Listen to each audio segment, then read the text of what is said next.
Nang mag-empleyo ako ng isang babae para maglinis sa bahay, habang wala ang buong pamilya, isang oras pagkatapos ay tumawag siya sa akin at bumulong. Ma'am, may iba pa bang tao sa bahay? Natigilan ako. Wala, sagot ko. Bakit? May babae po sa second floor. Nagsimulang manginig ang buong katawan ko. Lumabas ka dyan ngayon din. Tinawagan ko agad ang pulis at nagmadaling umuwi. Salamat dahil nandito kayo. Kung nanonood kayo ng video na ito, bigyan ninyo ng like. Ay subscribe ang Elderly Stories at sabihin ninyo sa comments kung saan kayo nakikinig sa kwentong ito ng paghihiganti ko. Gusto kong malaman kung gaano kalayo na ito nakarating. Noong araw na iyon, nagising akong balak maglinis ng bahay. Gusto kong maging maayos ang lahat, lalo na bago dumating ang tag-ulan kung saan mas mabigat ang pakiramdam ng hangin dahil sa humidity. Isinuot ko ang lumang damit, kinuha ang basahan, at tumayo sa harap ng bintana ng sala, handa nang magsimula. Habang nililinis ko ang salamin, biglang bumirit ang cellphone sa bulsa ko. Tiningnan ko ang screen, si Aling Lenny, ang matalik kong kaibigan mula pa noong bata. Matagal-tagal na kaming hindi nagkita. Masiglang boses niya sa telepono, sabi niya dumadaan lang siya sa bayan ng isang araw at gusto niyang magkape kami. Napainit ang puso ko sa pamilyar niyang tinig. Marami kaming pinagsamahan noon, tumatakbo sa bukid, nagpupuyatan, nagkukwentuhan tungkol sa mga pangarap. Paano ko tatanggihan? Pero iniisip ko ang dami ng kailangang linisin. Nagdalawang isip ako sandali. Hindi ko pwedeng iwanang magulo ang bahay. Bigla kong naalala si Clara, ang dalagita na nakatira sa eskinita malapit sa bahay namin. Bata pa siya. Nasa early 20, maliit ang katawan, mabait, at kailangan ng extra income para sa pag-aaral. Tinawagan ko siya. Agad siyang pumayag, nagpapasalamat. Binigyan ko siya ng eksaktong instructions, linisin ang library, kuskusin ang hagdan sa second floor, at higit sa lahat, mag-ingat sa lumang aparador ni Kuya Steven kung saan nagtitipon ang alikabok. Iniwan ko sa kanya ang spare key at sinabihan na siguraduhin niyang maayos na nakalock ang pinto pagkatapos. Nagmaneho ako patungo sa coffee shop sa Hardin kung saan naghihintay si Aling Lenny. Umupo kami sa ilalim ng malaking puno. Kinuwento niya ang buhay niya sa Maynila, tungkol sa mga anak niyang matanda na, at ikinuwento ko naman sa kanya ang tungkol kay Kuya Steven, ang trabaho niya bilang manunulat sa lokal na pahayagan, at ang tahimik. Minsan ay walang laman kong mga araw. Tawa kami ng tawa habang inaalala ang mga lumang panahon. Sa gitna ng usapan namin, tumunog ulit ang cellphone ko. Nakita ko ang numero, si Clara. Ngumiti ako, akala ko tapos na siya at tatawag lang para magpaalam. Pero nang sagutin ko, hindi ang mahinhinyang boses ang narinig ko. Mabigat na hininga, parang pinipigilan ang panik. Elrek, Emily, bulong niya, nanginginig ng sobra ang boses na halos hindi ko marinig. May iba pa bang tao sa bahay? Natigil ang tibok ng puso ko. Wala, sagot ko, sinusubukang maging kalmado. Nasa labas ako, nagkakape. Si Kuya Steven nasa opisina ng pahayagan. Gabi pa siya uwi. Ano ng problema, Clara? May ilang segundo ng katahimikan sa kabilang linya. Naririnig ko lang ang mabilis at mababaw niyang paghinga. Bigla siyang nagsalita, nabali ang boses. May babae po sa second floor. Nililinis ko po ang hagdan nang makita ko siya. Nakaaba ang puting damit. Magulo ang buhok. Naglakad siya sa hallway at nawala sa pinakahuling kwarto. Parang malamig na kutsilyo ang mga salitang iyon sa dibdib ko. Sinusubukan kong maging kalmado, pero nanginginig na ang kamay kong hawak ang cellphone. Una kong naisip ay may sumalakay. Matanda na ang bahay, pero laging nakalock ang lahat. Paano makakapasok ang kahit sino? Huminingi ako ng paumanhin kay Aling Lenny, sinabing may emergency. Nag-aalala siya, pero umiling lang ako, hindi ko na maipaliwanag. Sinabi ko kay Clara sa telepono. Clara, lumabas ka dyan ngayon din. I-lock mo ang pinto at maghintay ka sa labas. Pauwi na ako. Tinawagan ko ang pulis habang nagmamaneho. Halos mabulunan ako sa kaba. Ipinaliwanag ko na may sumalakay sa bahay.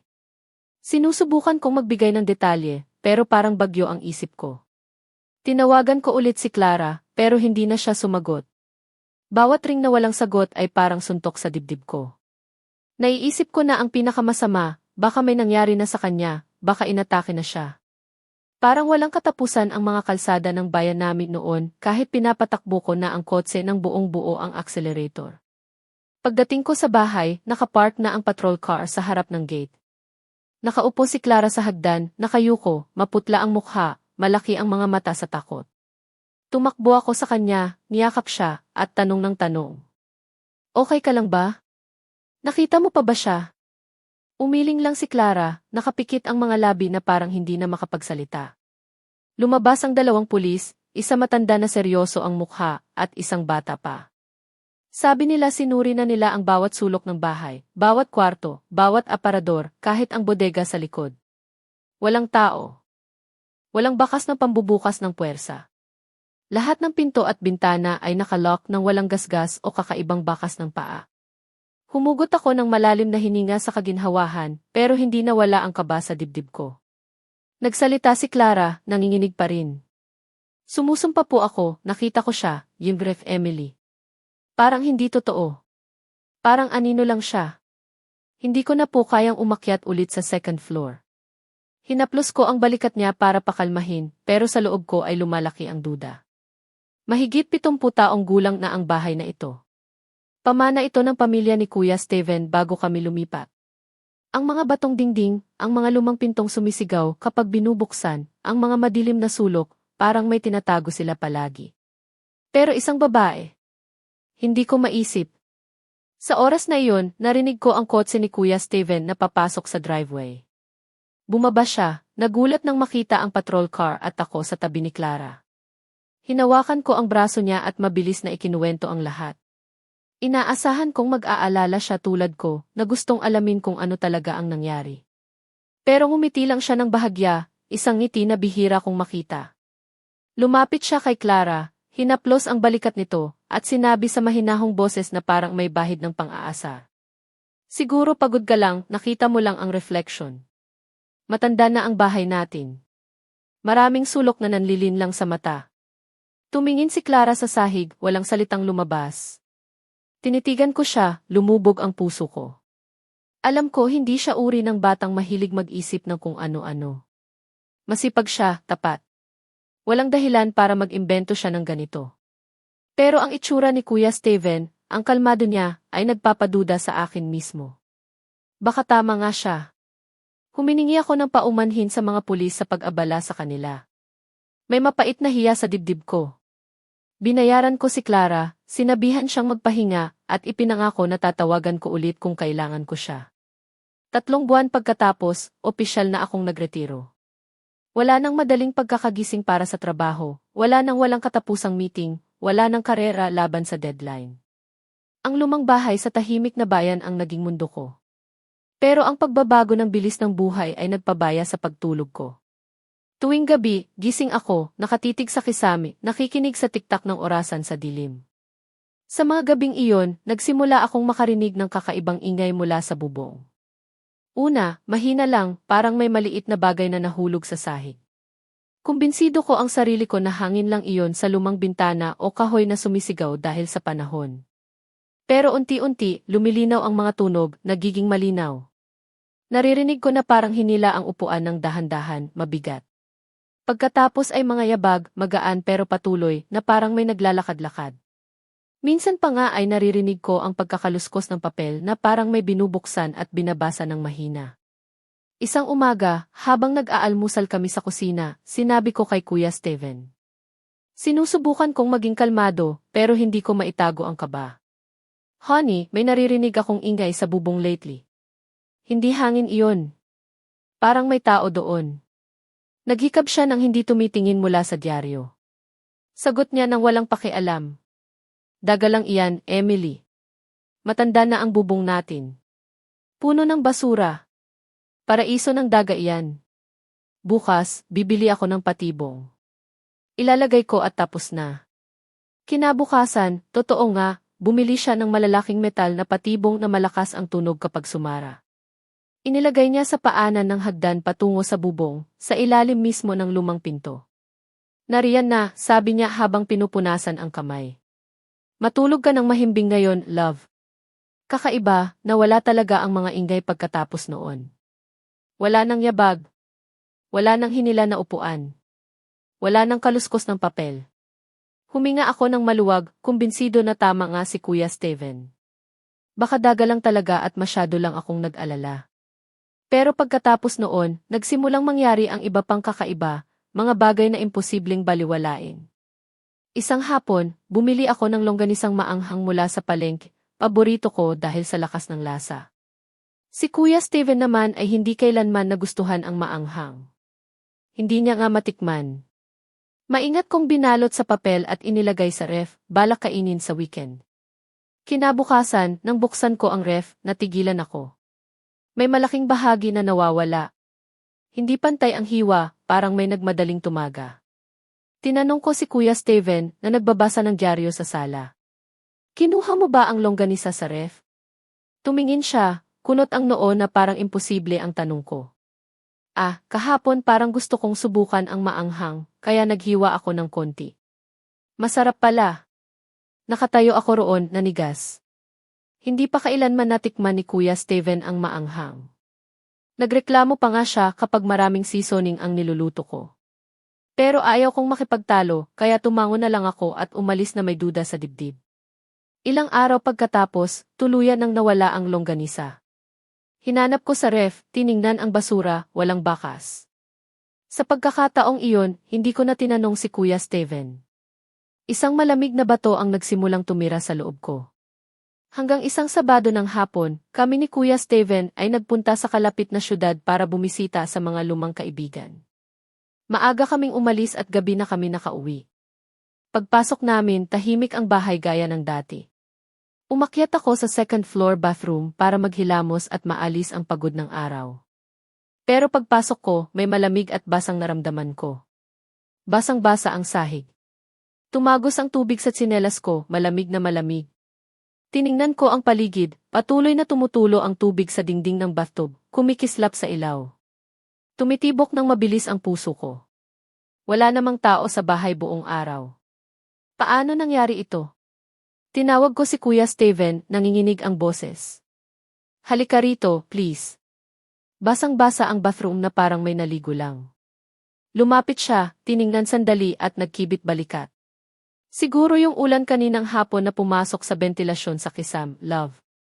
Tumingin ako sa labas ng bintana. Tuyo ang kalye sa harap ng bahay sa ilalim ng ilaw ng poste. Hindi umulan, Steven, sabi ko, sinusubukang maging kalmado. Kumunot ang noo niya, bahagyang nainis. Di siguro may butas sa lumang tubo. Lagi ka na lang nag-aalala sa wala. Bukas tatawagan ko ang tubero. Pero hindi niya tinawagan ang tubero.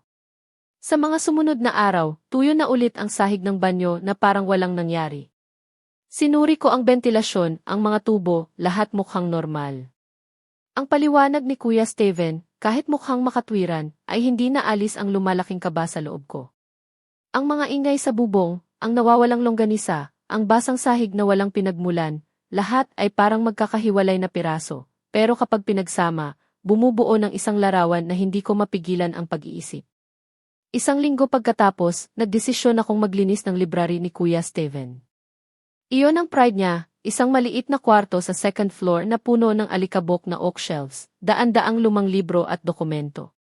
Palagi kong naiisip na dapat naming i-donate ang ilan sa mga libro na bihira naming basahin sa City Library para magamit ng mga nangangailangan. Noong araw na iyon, tumayo ako sa gitna ng kwarto at nagsimulang mag-sort ng mga libro sa mesa ni Kuya Steven. May mga tambak na draft, notes, at papel na magulo na parang hindi niya balak ayusin. Nang buhatin ko ang isang mabigat na tambak, nanginig ang kamay ko at nahulog lahat sa sahig. Ang tunog ng mga papel na tumama sa sahig ay sumira sa katahimikan ng kwarto at nagpagulat sa akin. Yumuko ako para pulutin at doon biglang bumukas ng may tuyong click ang isang maliit na drawer na matagal nang nakadikit. Nagdalawang isip ako sandali at tumingin sa loob. Doon, sa ilalim ng tambak ng dilaw na draft, ay may maliit na hardcover notebook, maitim na balat na leather na may mga gasgas sa sulok. Mukhang luma ito. Hindi ito mukhang kay Kuya Steven. Lagi niyang gusto ang modern at maayos, laptop, ballpen at puting papel. Ang notebook na ito, na may luma at maluwag na string, ay parang galing sa ibang panahon. Sa halo ng pagka-curious at takot, kinuha ko ito, bahagyang nanginginig ang kamay ng buksan ang unang pahina. Puno ito ng mga pahina ng manuskrito.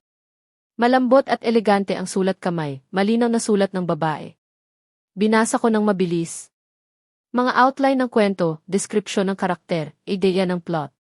May fragment na nagsasalita ng maliit na baryo sa paanan ng bundok kung saan nakatira mag-isa ang isang babae, naghihintay sa taong hindi na babalik. Isa pang binanggit ang nakatagong sekreto na may detalye na nagbigay sa akin ng kilabot. Ang mga ideyang iyon, kahit magkaiba, ay may parehong pakiramdam sa mga plot ng mga pinakakilalang nobela ni Kuya Steven, ang mga nagbigay sa kanya ng katanyagan. Tumitibok ng mabilis ang puso ko, tuyo ang lalamunan. Hindi ito pagkakataon. Kilala ko si Kuya Steven ng husto. Ayaw niyang magsulat gamit ang kamay. Lagi niyang sinasabi na mabagal at magulo iyon, sayang sa oras. Lahat ng ginagawa niya, mula sa draft ng nobela, work notes, hanggang sa listahan ng grocery, ay sa computer. Naalala ko pa noong minsan hiniling ko sa kanya na isulat ang address ng restaurant, imbes na kunin ang ballpen sa tabi niya, binuksan pa niya ang laptop para itype. Kaya kanino ang notebook na ito? Lihim na collaborator. Fan na nagbigay sa kanya? Naupo ako sa upuan, mabigat ang notebook sa kamay ko. Bahagi ng isip ko ay gustong ipakita agad kay Kuya Steven pag-uwi niya. Gusto kong marinig ang paliwanag niya, pero nagdalawang isip ako. Kilala ko siya ng husto. Lagi siyang marunong gumawa ng lahat na mukhang lohikal. Ngangiti siya. Sasabihin niyang regalo iyon ng reader o lumang ideya noong sinubukan niyang magsulat gamit ang kamay. At ako, tulad ng maraming beses dati, ay tatango at hahayaang lumubog sa katahimikan. Pero hindi na sa pagkakataong ito. Hindi ko nahahayaan. Maingat kong ibinalik ang notebook sa drawer at itinulak ng malalim na parang natatakot akong mawala ito kapag hindi ko itinago. Noong gabing iyon, hindi ulit ako nakatulog. Nakahiga ako sa kama, nakatitig sa kisame, nakikinig sa tiktak ng orasan sa dilim. Bandang 2:00 ng madaling araw, may mahinang creak mula sa hallway. Maliit na ingay lang, pero sa katahimikan ng gabi, malinaw na parang nakakagambalang bulong. Umupo ako ng tuwid, tumitibok ng mabilis ang puso. Hindi ko alam kung bakit, pero agad kong naisip ang maliit na pinto patungo sa bubong, ang hindi namin halos binubuksan. Tumayo ako ng dahan-dahan ng walang ilaw, natatakot na masira ng liwanag ang katotohanang malapit ko ng matuklasan. Mahina ang liwanag ng buwan mula sa bintana, sapat lang para makita ko ang isang bitak. Nakaawang ang pinto ng bubong. Malamig at maamoy na hangin ang dumaloy pababa, dala ang amoy ng lumang papel at matagal ng pagkakakulong. Nakatayo ako ng nanigas, parang nakadikit ang paa sa sahig. Pinaghalong takot at pagka-curious ang nagparalisa sa akin. Bumalik ako sa kwarto at marahang inalog ang balikat ng asawa ko. Steven, gising. Buksan ang pinto ng bubong. Nagreklamo siya ng antok, tumayo ng nainis. Isinuot ang tsinelas at naglakad na muna sa hallway ng walang salita. Pero pagdating namin roon, sarado na ang pinto, nakalapat ang latch na parang walang humawak. Tinitigan ko ito, naghahanap ng bakas, gasgas, bitak, wala. Tumingin si Kuya Steven sa akin ng pagod at disappointed. Emily, sabi niya sa malalim at pagod na boses, masyado ka ng tension lately. Hindi ka nakakatulog ng maayos. Kaya nakikita mo ang mga bagay na wala naman talaga. Matulog ka na ulit. Inakay niya ako pabalik. Nahiga ako pero nanatiling bukas ang mata, nakatitig sa kisam. Sa unang pagkakataon, nagsimulang magduda ako sa sarili ko. Baka talaga naiisip ko lang lahat. Sa mga araw pagkatapos kong makita ang misteryosong notebook, sinusubukan kong panatilihing normal ang lahat, kahit na kinakain ako ng kaba sa loob. Nagsimula akong bantayan ang bawat galaw ni Kuya Steven, bawat tingin, bawat salita. Kamakailan lang, nakakuha siya ng bagong ugali na lalong nagpalaki ng hinala ko. Bandang 1:00 ng gabi, kapag nasa kama na ako na may libro sa kamay, handa nang matulog, sasabihin niya na kailangan pa raw niyang magtrabaho sa library. Kailangan ko pong mag-concentrate ng kaunti, Emily, sabi niya sa mahinahon pero matibay na boses. Mahirap na bahagi ang manuscript. Matulog ka muna. Tumatawa ako, umingiti. Pero tuwing isinasara ang pinto ng library, nararamdaman ko ang hindi nakikitang distansya na lumalaki sa pagitan namin. Isang gabi, nagising ako dahil nauuhaw. Halos alas negatibo isa na ng madaling araw ayon sa orasan sa mesa, at parang may binibilang ang second hand sa dilim. Inabot ko si Kuya Steven, pero walang laman ang kama. Malamig ang kumot na parang hindi pa siya nakahiga. Lumabas ang tibok ng puso ko. Isang alon ng kaba ang sumalpok sa akin. Saan siya naroon? Isinuot ko ang manipis na robe at lumabas sa hallway. Naisip na baka nakatulog siya sa mesa, tulad ng ibang beses kapag pinipilit siya ng pressure mula sa publisher. Naglakad ako sa madilim na hallway. Ang mahinang ilaw mula sa sala ay naglalagay ng kakaibang anino sa dingding. Tinulak ko ang pinto ng library pero walang tao. Madilim ang screen ng computer, perpektong nakaupo ang upuan sa ilalim ng mesa na parang walang tao roon. Tinawag ko ng mahina. Steven! Sumasalamin ang boses ko sa katahimikan pero walang sagot. Bumaba ako sa kusina, naisip na baka kumuha lang siya ng tubig, pero walang tao rin doon. Tanging liwanag ng buwan ang pumapasok sa bintana, ginagawa ang mga anino ng pinggan sa istante na parang mga multo. Nagsimulang maglakad ako sa buong bahay, tinatawag ang pangalan niya, lalong nanginginig ang boses ko. Tumitibok ng mabilis ang puso ko na parang may nadarama na malapit nang mangyari. Nang dumaan ako sa hagdan patungo sa second floor, narinig ko ang napakahinang yabag, halos hindi marinig kung hindi ka nakikinig ng mabuti. Tumingala ako at sa mahinang ilaw ng hallway, nakita ko ang isang anino na dahan-dahang bumababa. Si Kuya Steven iyon. Hubad ang paa, maingat ang bawat hakbang na parang ayaw niyang mag-ingay kahit kaunti. Sa kamay niya ay may dalang porcelain plate, ang uri na ginagamit namin sa weekend dinners. Nang makita niya akong nakatayo roon, nanlaki ang mata niya sa gulat. Isang saglit na pagkagulat ang dumaan sa mukha niya. Nahulog ang plato mula sa kamay niya, tumama sa batong sahig ng may matalim na tunog, at nabasag sa mga pira-piraso. Ang tunog na iyon ay sumira sa katahimikan ng gabi at nagpagulat sa akin, kaya umatras ako ng isang hakbang. Tiningnan ko ang mga pira-piraso, walang laman ang plato, malinis, walang mumo o grasa, na parang maingat na nilinis. Lalong nadagdagan ang pagkalito ko. Tumingala ako kay Kuya Steven at tanong ng nanginginig ang boses. Ano nang ginagawa mo roon ng ganitong oras? Akala ko nasa opisina ka. Yumuko siya at nagsimulang pulutin ang mga pira-piraso ng dahan-dahan na parang bumibili ng oras para mag-isip ng sagot. Iniiwasan niya ang tingin ko at sinabi sa pilit na tono. Naiipit ako sa ending ng libro. Hindi tumitigil ang editor sa panggigipit. Alam mo na, kailangan ko ng tahimik na lugar kaya umakyat ako sandali. Nagutom ako kaya nagdala ako ng pagkain. Nakatayo ako roon, pinapanood siyang magpulot ng mga pira-piraso. Hindi ganap na naniniwala. Lumuhod ako para tulungan siya. Nang magsalubong ang mga daliri namin sa malamig na sahig, naramdaman ko ang malamig na distansya. Ang kamay na dating nagpapalakas loob sa akin ay ngayon ay nagpapalamig sa balat ko. Alam ko na nasa pressure siya mula sa publisher. Patuloy ang tawag mula kay M. Ramos, ang editor niya, na nagpapagod sa kanya. Baka, sabi ko sa sarili ko, kailangan lang niya ng space para magsulat. Baka masyado lang akong nag-o-overreact. Kinabukasan, mabigat ang pakiramdam ng bahay na parang may hindi nakikitang ulap na nakalutang sa amin. Nagising akong pagod, puno ng hindi nasasagot na tanong ang isip ko. Si Kuya Steven, iniiwasan ang tingin ko, ay mas maaga umalis kaysa dati. Narinig ko siyang gumagawa ng kape ng tahimik, ang mahinang tunog ng porcelain, pero walang karaniwang good morning.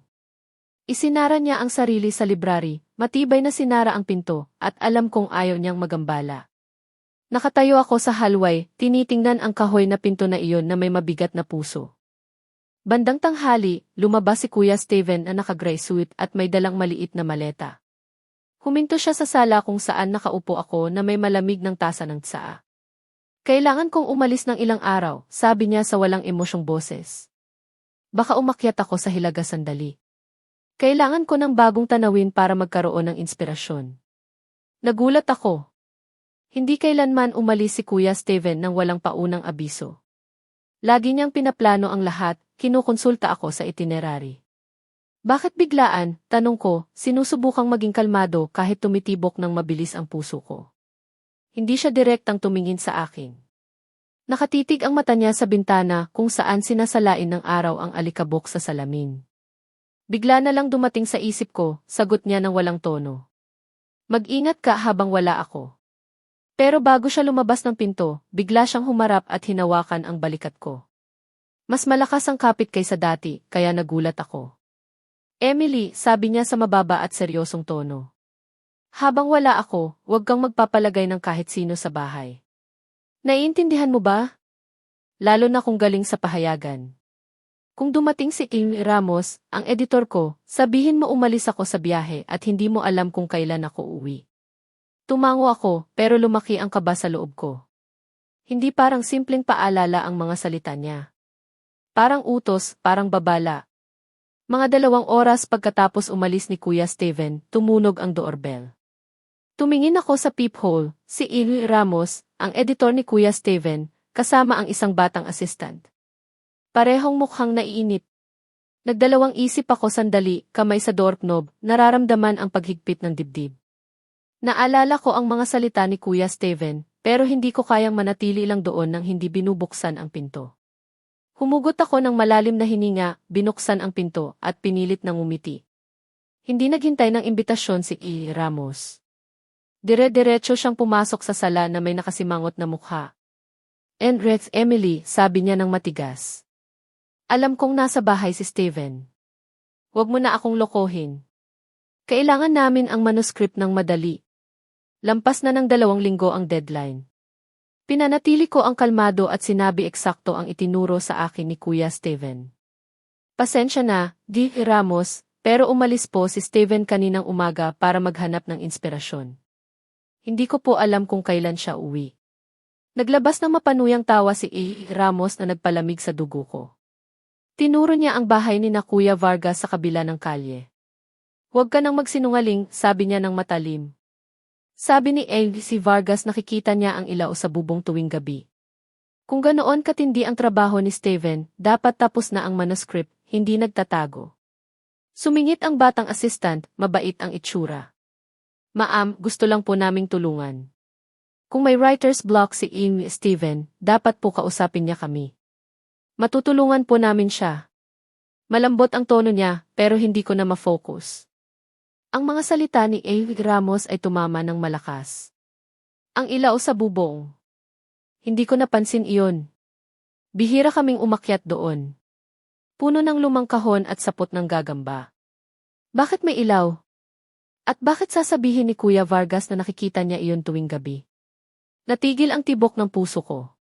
Sinusubukan kong panatilihin ang composure habang inaakay ko sila palabas ng pinto, nangangako na ipapaalam ko kay Kuya Steven kapag nakontak ko siya.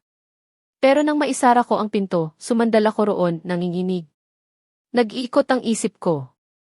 Ang mga pira-pirasong detalye ay nagsimulang magkasya. Ang mga ingay sa bubong, ang nawawalang longganisa, ang basang sahig sa banyo, ang misteryosong notebook, ang walang laman na plato, at ngayon ang ilaw. Lahat ay tumuturo sa iisang lugar, ang bubong, ang nakalimutang espasyo na matagal ko nang hindi inaakyat. Hindi na ako natatakot. Sa halip, isang malamig na determinasyon ang nagsimulang lumaki sa loob ko na parang tahimik na apoy, itinutulak ako na hanapin ang katotohanan. Pumunta ako sa likod bahay shed kung saan sumisingit ang mahinang ilaw mula sa street lamp sa bitak ng pinto. Amoy alikabok at lumang langis ang nagpapaubo sa akin. Hinanap ko ang lumang folding ladder na hindi na namin nagamit mula nang lumipat kami. Mabigat ito, puno ng alikabok at sapot ng gagamba, na parang iniwan na ito ng panahon. Hinila ko ang ladder pababa ng hallway sa 2nd floor, bawat hakbang ay mabigat na parang dala ko ang lahat ng hinala na naipon ko. Nang ilagay ko ito sa ilalim ng hatch, patungo sa bubong, nararamdaman ko ang mabilis na tibok ng puso ko, pero hindi dahil sa takot. Ito ay urgency, isang katiyakan na malapit ko nang matuklasan ang isang bagay na magbabago ng lahat. Kinakalawang na ang metal latch, kaya kailangan ko ng buong lakas, ngipin na nakaipit, at malakas na tulak hanggang sa bumukas ito. Ang tunog ng metal ay parang huling babala. Itinaas ko ang takip at sinalubong ako ng mainit at maamong hangin na dala ang amoy ng lumang papel at matagal ng pagkakakulong. Nagbigay ng sakit sa tiyan ang amoy na iyon, pero hindi ako tumigil. Binuksan ko ang flashlight ng cellphone ko. Ang malamig na puting ilaw ay tumago sa dilim. Humugot ako ng malalim na hininga at umakyat. Bawat hakbang ay sumisigaw sa ilalim ng paa ko na parang gumagabay sa akin, patungo sa mundo na hindi ako handa. Mas malaki ang bubong kaysa inakalang ko. Madilim na espasyo na puno ng nakasalansa na karton, lumang webles na natatakpan ng puting damit na puno ng alikabok, at mga sapot ng gagamba na nakabitin na parang multo. Tanging mahinang liwanag mula sa maruming bintana ang pumapasok, naglalagay ng malabong sinag sa kahoy na sahig. Inilibot ko ang flashlight sa kwarto, tumitibok ng mabilis ang puso ko na parang lalabas na sa dibdib. Sa pinakamalayong sulok ng bubong, may maliit na maayos na espasyo, parang oasis sa gitna ng gulo, isang kahoy na mesa, upuan na may sira na paa, at malabong lampara na nagbibigay ng madilaw-dilaw na liwanag na halos mamamatay na. At doon ko siya nakita, isang babae na nakaupo, nakatalikod sa akin. Payat siya, mahaba at magulo ang puting buhok na bumabagsak sa balikat na parang nakalimutang talon. Nakaaba ang dilaw na puting damit na may punit na gilid. Ang tunog ng lapis na kumikiskis sa papel ang tanging sumisira sa katahimikan, parang mahinang tibok ng puso ng buhay. Natigilan ako, sumara ang lalamunan ko, hindi makapagsalita. Napatid ang salita. Sino-sino Rune? Mahina ang boses ko, nilamon ng dilim. Tumigil ang lapis. Biglang lumingon ang babae. Sa malabong liwanag ng lampara, lumitaw ang payat at maputlang mukha niya. Malalim ang mga mata, pagod, pero may pamilyar na bagay na nagpanginig sa akin. Gumuho ang mundo ko. Nang hina ang mga binti ko, kailangan ko pang sumandal sa lumang bowl para hindi mahulog. Si Marina, ang kapatid ko. Ang mukha na hindi ko nakita sa loob ng 30 taon, tanging sa panaginip at malabong larawan. Si Marina, na pinaniwalaan ng buong pamilya na wala na, ay narito sa bubong ng sarili kong bahay, sa kalagayan na sumira sa kaluluwa ko. Sa paligid niya, isang maliit na mundo ng lihim na buhay, tambak ng handwritten manuscripts, ilang empty na lata, mga boteng tubig na nagugulungan, maruming kumot sa manipis na kutson, at lumang timba para sa pangangailangan niya. Lahat ay buhay na patunay ng buhay sa pagkakakulong. Tumingin sa akin si Marina, nanginginig ang tuyong labi. Sinubukan niyang magsalita, pero parang nakalimutan na niya kung paano. Kapatid. Emily Akogi. Pero hindi na niya natapos. Tinitigan lang niya ako, puno ng luha ang mga mata, na parang humihingi ng tawad na hindi ko pa naiintindihan. Wala na akong narinig pa. Mainit ang luha sa pisngi ko. Lumakad ako patungo sa kanya na parang nangangarap, nanginginig ang mga binti at umiikot ang ulo. Si Marina, ang kapatid ko, ang iniyakan ko hanggang maubos ang kaluluwa ko, dahil akala ko wala na siya, ay buhay ngayon na parang multo sa loob ng sarili kong bahay. Hinawakan ko ang payat niyang braso, nararamdaman ang bawat buto sa ilalim ng balat. Lumabas tayo, sabi ko sa pagitan ng hikbi, bali ang boses. Baba na tayo ngayon, Marina. Tinulungan ko siyang tumayo. Naggalit ang bagyo ng emosyon sa loob ko. Tuwa sa pagkakita sa kanya, sakit sa pagkakita niya sa ganitong kalagayan, at takot sa mga tanong na sumisigaw sa isip ko. Bakit siya narito? Sino ang gumawa nito sa kanya? At si Kuya Steven, ano ang kinalaman niya? Inakay ko siya pababa ng hagdan. Bawat hakbang niya ay hindi sigurado, na parang hindi na naaalala ng mga binti niya kung ano ang pakiramdam ng pag-alis sa madilim na bubong na iyon. Ang liwanag ng bahay ay tumama sa mukha niya, nagpapakita ng malalim na features at mga matang naninilaw sa liwanag na hindi sanay. Parang nilalang mula sa dilim na nakakita ng araw sa unang pagkakataon at sumira iyon sa puso ko. Si Marina, ang kapatid kong dating nagniningning sa bayan namin, ay ngayon ay payat na anino lang. Dinala ko siya sa sala. Maingat kong inupo sa pinakakomportabling armchair, kung saan tumatama ang malambot na liwanag ng lampara sa kanya na parang haplos. Tumakbo ako sa kusina, naglagay ng malamig na tubig sa baso, at dala ng nanginginig na kamay, inabot sa kanya. Sinubukan niyang hawakan, pero nanginginig ng sobra ang kamay niya, kaya natapon ang tubig. Lumuhod ako, hinawakan ang baso, at tinulungan siyang uminom ng sipsip. Mainit ang luha sa mata ko, pero pinigilan ko. Ayaw kong makita niya akong mahina.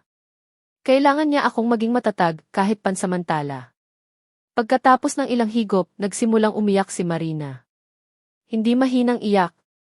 Tahimik na sigaw na parang lahat ng taon ng pinipigilan na sakit ay sumabog ng sabay-sabay. Sumandal siya sa balikat ko. Nanginginig ang payat niyang katawan at yakap-yakap ko lang siya ng mahigpit, nararamdaman ang bawat buto sa likod niya sa pamamagitan ng damit. Hindi ako nagtatanong. Tahimik lang akong nanatili, hinayaan siyang umiyak, hinayaan ang mga luha na hugasan ang ilan sa bigat na dala niya ng matagal. Nang humupa na siya, nagsimulang magsalita sa bali at bulong na boses. Kapatid Emily, bulong niya, nakatitig sa sahig, hindi makatingin sa akin. Hindi ko inakalang makikita pa kita, lalo na sa ganitong paraan. Hinawakan ko ang kamay niya, hinigpitan ang kapit, sinusubukang bigyan siya ng kaunting init. Sabihin mo sa akin, Marina, sabi ko, matibay pero malambot ang boses. Ano ang nangyari? Bakit ka narito? At nagsimula siyang magkwento. Bawat salita ay parang saksak. Kinuwento niya ang nakamamatay na gabi 30 taon na ang nakalipas ng gumuho ang buhay niya. Si Richard, ang boss niya sa pahayagan, ay nag-imbita sa kanya sa apartment para pag-usapan ang trabaho. Si Marina, bata at inosente, ay naniniwala. Pero pagdating niya, lasing na si Richard.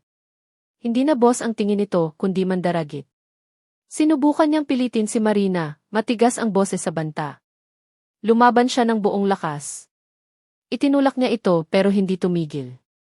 Sa gitna ng laban, sa sobrang takot, kinuha niya ang maliit na estatwa ng marmol at hinampas sa ulo. Kapatid, gusto ko lang siyang patigilin, sabi niya, nabubulunan ang boses. Hindi ko sinadyang mangyari iyon. Pero malakas ang hampas. Natumba si Richard, tumama ang ulo sa coffee table, at nanatiling walang galaw, walang tanda ng buhay. Sinabi ni Marina na natigilan siya, hindi alam ang gagawin.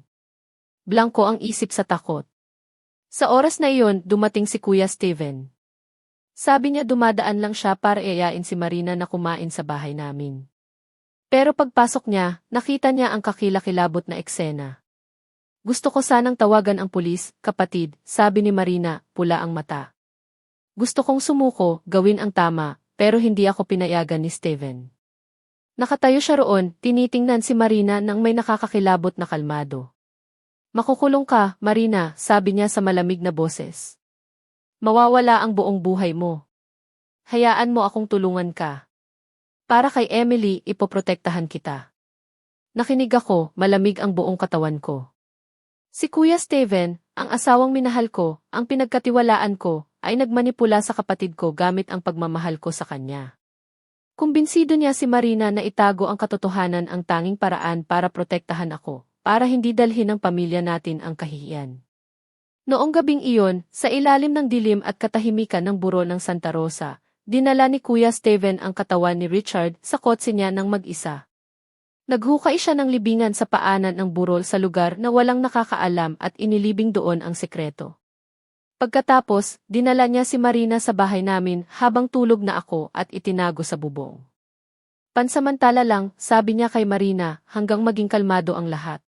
Pero ang pansamantala ay naging 30 taon.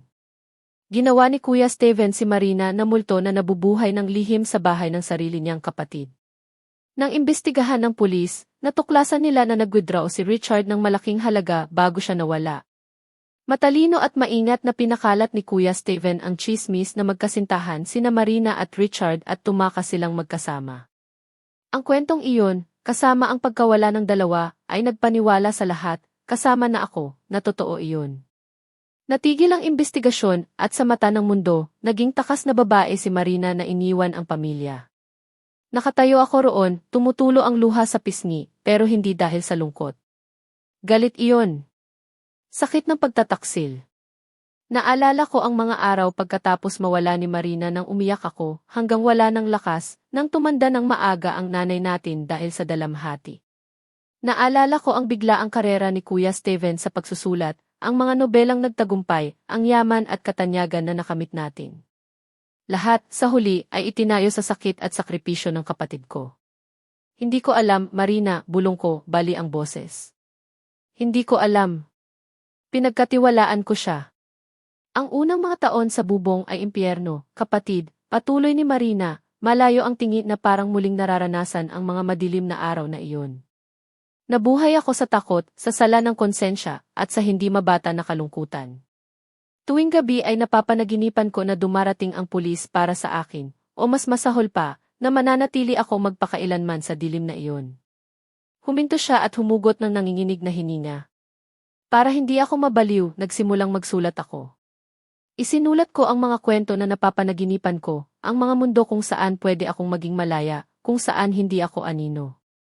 Nakinig ako, nararamdaman ang bawat salita na parang saksak.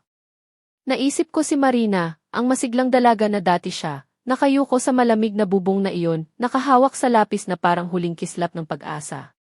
At isang araw, patuloy niya, natuklasan ni Steven ang mga sinulat ko. Akala ko hihikayatin niya ako, pero hindi kapatid. Nagliwanag ang mata niya na parang nakadiskubre ng kayamanan. Sabi niya, Marina, may talento ka. Magsulat ka, magsulat para sa akin. Ako ang magiging boses mo sa mundo.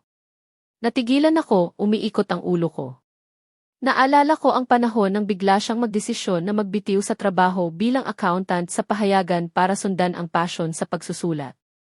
Nagulat ang mga kaibigan at pamilya dahil wala siyang ipinakita na interes sa literatura noon. Napaka-proud ko sa kanya, akala ko nakakita siya ng creative spark na hindi ko alam. Pero ngayon, sampal sa mukha ang katotohanan. Hindi manunulat si Kuya Steven. Magnanakaw siya na nagnakaw ng talento ni Marina, ginawa siyang ghostwriter, literal na multo na nakakulong sa sarili kong bahay. Patuloy si Marina, nanginginig ang boses pero puno ng pait. Maraming beses kong gustong tumigil na sumuko sa pulis. Hindi ko na kaya ang sala ng konsensya, ang pakiramdam ng nabubuhay sa buhay na hindi akin. Pero tuwing sasabihin ko iyon, binabantaan niya ako. Sabi niya, kapag sumuko ka, ikaw ang pinakamahihirapan. Sabi niya, hindi mo kaya ang shock na malaman ng kapatid mo na nagkasala at ang asawa mo ang kasabwat. Sabi niya, mawawala ang lahat sa iyo, pamilya, reputasyon, lahat ng mahal mo. Kumagat ako sa labi. Tumulo ang luha sa pisngi ko. Ang mga salita ni Marina ay sumira sa puso ko. Ginamit ni Kuya Steven ang pagmamahal ko at ang pagmamahal ni Marina sa akin para manipulahin siya, para mapanatili siya sa dilim. Tinakpan ko ang mukha ko, sinusubukang pigilan ang hikbi. Patawarin mo ako, Marina, bulong ko, bali ang boses. Hindi ko alam. Hindi ko inakalang mangyayari ito. Umiling si Marina, hinawakan ang mga kamay ko, hinigpitan ang kapit ng payat niyang daliri na parang hinuhugot ako mula sa sakit. Huwag kang humingi ng paumanhin, kapatid, sabi niya.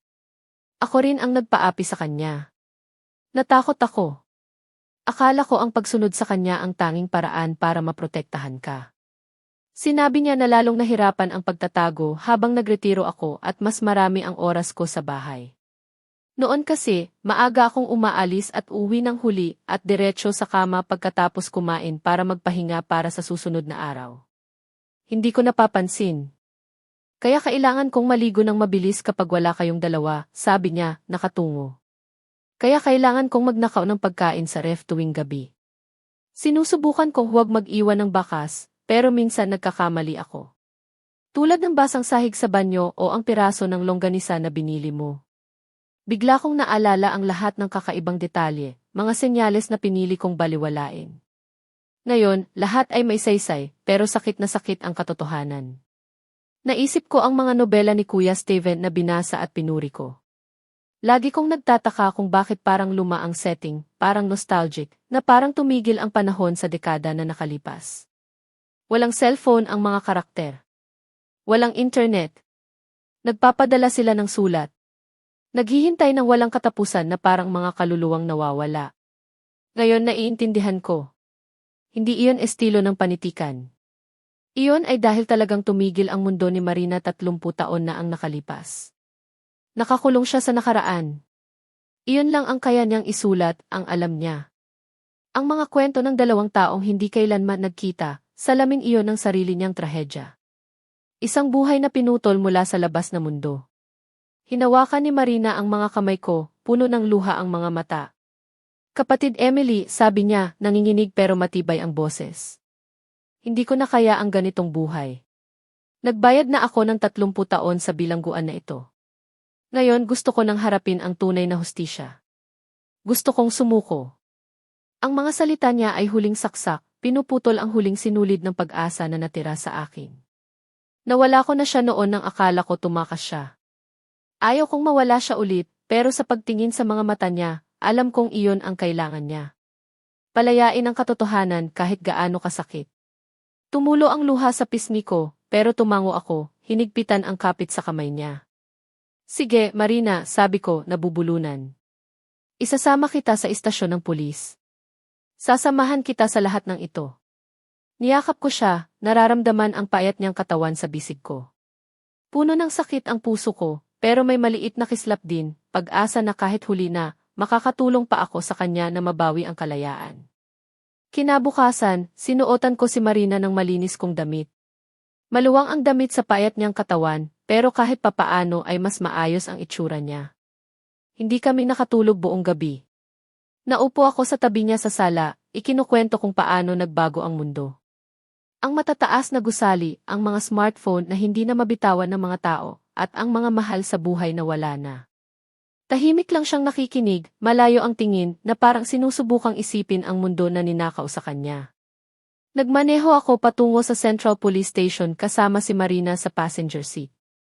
Nakayuko siya, magkahawak ang mga kamay, nakatitig sa labas ng bintana na parang estranghero na nakakakita ng hindi kilalang planeta sa unang pagkakataon. Nagbago talaga ang lahat, bulong niya, namamangha sa mga electric car na dumadaan o sa mga batang nag-selfie gamit ang cellphone. Hinawakan ko ang kamay niya at hinigpitan ang kapit, sinusubukang bigyan siya ng tapang. Nandito ako, Marina, sabi ko, nanginginig ang boses. Kakayanin natin ito ng magkasama. Sa istasyon, humingi ako ng diretsyo sa Chief of Detectives. Una, ayaw nila, sinabing kailangan ng appointment. Pero nang banggitin ko ang pagkawala ni Marina del Rosario 30 taon na ang nakalipas, biglang nagbago ang ugali nila. Dinala kami ng isang opisyal sa interrogation room, maliit na kwarto na may gray na dingding at malamig na metal table. Sa tulong ko, nagsimulang magkwento si Marina. Malinaw at kalmado ang boses niya, na parang libu-libong beses na niyang naisip ang mga salitang iyon sa isip. Kinuwento niya ang nakamamatay na gabi, kay Richard, ang aksidenteng hampas na ikinamatay nito, at kung paano siya itinago ni Kuya Steven sa bubong, ginawa siyang multo sa loob ng 3 dekada. Nakinig ang pulis nang hindi makapaniwala. May nagtitipa ng walang tigil habang ang isa ay nagsasalita sa radio ng may urgency. Ang pag-amin ni Marina ay nagpagalaw sa buong istasyon. Agad na binuksan muli ang mga lumang file. Nagpadala ng team ang investigasyon sa bahay namin para suriin ang bubong at kolektahin ang ebidensya ng lihim na buhay ni Marina. Ang mga manuskrito, ang mga lata ng pagkain, ang maruming kumot. Ang isa pang grupo, ayon sa eksaktong direksyon ni Marina, ay pumunta sa buro ng Santa Rosa. Pagkatapos ng ilang oras ng paghahanap, natuklasan nila ang labi ng tao na inilibing sa ilalim ng lumang puno sa malalim na gubat. Ang preliminary ZG analysis ay nagpatunay na kay Richard iyon, ang lalaking pinaniwalaan ng lahat na tumakas kasama ni Marina. Inilabas ang arrest warrant kay Kuya Steven sa parehong araw. Naglagay ng trap ang pulis sa bahay namin, naghihintay sa pagbabalik niya mula sa inspirational trip sa Hilaga. Wala ako roon, pero kalaunan ay ikinuwento sa akin ni Kuya Vargas, ang kapitbahay, na hindi naglaban si Kuya Steven nang ikinulong siya sa gate. Yumuko lang siya, walang ekspresyon ang mukha na parang matagal na niyang alam na darating ang araw na ito. Narinig ko iyon, naramdaman ang kakaibang kawalan. Ang lalaking minahal ko, ang pinagkatiwalaan ko ng buong buo, ay ngayon ay malayong anino na lang nadala ang sikreto na sumira sa buong pamilya namin. Naghara ko ng pinakamahusay na abogado para kay Marina, isang taong nangako na lalaban para sa clemency. Sa argumento ng self-defense at ang 30 taon na pagkakakulong, manipulasyon ni Kuya Steven, naniniwala akong makikita siya ng hustisya bilang biktima, hindi kriminal. Buong araw akong naghahanda ng mga dadalhin sa kanya, malinis na damit, libro, at ang mga pagkaing paborito niya noong bata. Gusto kong malaman niya na kahit ano ang mangyari, lagi akong nasa tabi niya. Pero ilang araw pagkatapos, habang nag-aayos ako ng mga dadalhin sa pagbisita, tumunog ang telepono. Malamig at formal ang boses sa kabilang linya. Rec Emily, ikinalulungkot naming ipaalam sa inyo na si Marina del Rosario ay nagpakamatay sa detention center kagabi. Nahulog ang telepono mula sa kamay ko at tumama sa sahig ng may maingay na tunog. Muli nang gumuho ang mundo ko. Si Marina, ang kapatid kong kakarecover ko lang, ay pinili na umalis magpakailanman, iniiwan ako sa sakit na walang salita. Sinabi ng opisyal na may iniwan siyang sulat para sa akin. Ibinigay nila iyon sa akin sa hapon na iyon. Hinawakan ko ito nang nanginginig ang kamay, tinitingnan ang malambot at pamilyar na sulat kamay, pareho sa nakita ko sa notebook sa bubong.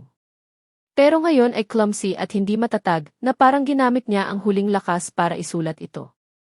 Binuksan ko ang sulat at tumulo ang luha bago pa mabasa ang unang linya. Mahal kong kapatid Emily, isinulat niya, kapag binasa mo ito, tunay na malaya na ako. Sa loob ng 30 taon, nagsulat ako para mabuhay, para hindi mawala, pero hindi ko kailanman naisulat sa ilalim ng sarili kong pangalan. Nabuhay ako bilang multo at ngayon ay oras na para mawala ang multong iyon. Hindi ko pinagsisisihan ang pagsabi ng katotohanan. Iyon ang tanging tamang bagay na nagawa ko. Huwag kang malungkot. Isipin mo na lang na tinatapos ko na ang kwento ng buhay ko. Ang huling manuscript ay nasa bubong pa rin, sa loob ng kahoy na kahon sa ilalim ng mesa. Iyon ang tanging akda ko na isinulat tungkol sa sarili ko. Kung pwede, hayaan mong gamitin ang pangalang Lucy Del Rosario. Inilanghap ko ang sulat, hinawakan ito sa dibdib, binabad sa luha. Lucy Del Rosario, ang pangalang gusto ni Marina gamitin kung sakaling maging manunulat siya. Ang pangalang ninakaw sa kanya. Alam ko na kailangan kong tuparin ang huling hiling niya. Hahanapin ko ang manuscript na iyon at ilalabas sa mundo para malaman ng lahat ang kwento ni Marina, hindi bilang multo, kundi bilang babae, manunulat, kaluluwa na lumaban para maging malaya. Ang trial ni Kuya Steven ay naganap ilang buwan pagkatapos, naging eskandalo na nagpagalaw sa buong bansa. Tinawag ito ng media na ang manunulat at ang multo sa bubong. Puno ng kwento ni Marina ang front page ng mga pahayagan. Isang batang babae na ikinulong, inagawa ng kalayaan, at ginamit para buuin ang katanyagan ng lalaking hindi karapat-dapat. Sa harap ng hindi maikakailang ebidensya, ang labi ni Richard sa buro ng Santa Rosa, ang mga manuskrito sa bubong, at ang testimonya ni Marina bago siya pumanaw, yumuko si Kuya Steven at umamin. Siya ay inakusahan ng maraming krimen, pagnanakaw ng copyright, pagkidnap sa pamamagitan ng komplisidad, pagtatago ng krimen, at obstruction of justice. Ang sentensya ay nararapat na wakas, pero wala akong naramdamang kaginhawahan. Para sa akin, namatay na si Kuya Steven noong araw na natuklasan ko ang katotohanan, ang araw na ang lalaking minahal ko ay naging estranghero. Hindi ako dumalo sa trial. Hindi ko kayang harapin siya. Hindi ko kayang tingnan ang mga matang minsang nagsabi sa akin ng mga salitang pag-ibig, pero nagtago ng kakilakilabot na sekreto. Sa halip, bumalik ako sa bahay na dating tahanan, pero ngayon ay espasyo na lang ng masakit na alaala. Isang hapon, habang lumulubog ang araw sa kalye na may mga bato, nagdesisyon akong bumalik sa bubong. Sa pagkakataong ito, wala nang takot o pagdurusa. Umakyat ako sa bawat hakbang na may flashlight sa kamay, pero mas magaan ang pakiramdam ng puso ko, na parang hinahanap ko ang bahagi ni Marina na iniwan niya. Natuklasan ko ang kahoy na kahon sa ilalim ng mesa, gaya ng sinulat niya sa sulat. Maliit at luma ang kahon, pero maayos na iningatan na parang huling kayamanan niya. Sa loob ay tambak ng manuskrito na maingat na isinulat sa dilaw na pahina. Malinaw at daloy ang sulat kamay ni Marina, na parang naroroon siya at ikinukwento sa akin ang sariling kwento. Dinala ko ang kahon pababa sa sala, umupo sa ilalim ng desk light at nagsimulang magbasa. Autobiography ito, nobela tungkol sa sariling buhay niya. Isinulat niya ang pagkabata natin, ang mga araw ng pagtakbo sa bukid ng bayan natin, ang mga pangarap na maging manunulat. Minsan niya akong inamin iyon.